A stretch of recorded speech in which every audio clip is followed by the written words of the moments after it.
Liton kita sa dugang nga balita international.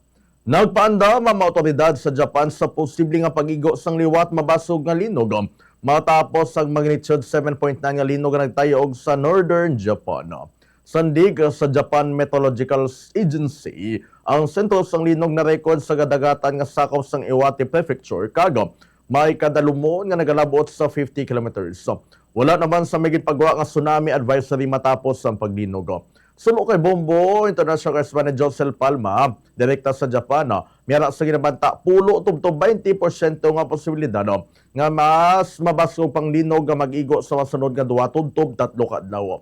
Bangon sini, padayon nga nakalerto ang mga residente sa mga apektado nga lugar. Base sa mga report sa mga otoridad, naglabot sa pulo ka tawo na samaran bangod sang linog.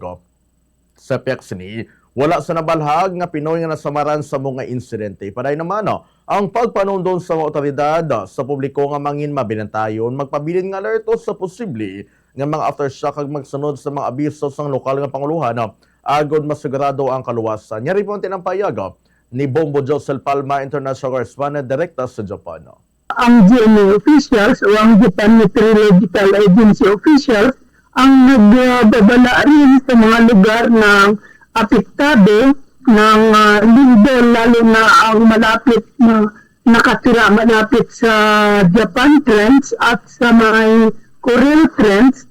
Mayroong naiulat na 10 hanggang 20% na tsansa na magkaroon uli ng another na paglamig ng malakas na mangyayari sa the same area, especially sa loob ng 2 o 3 araw.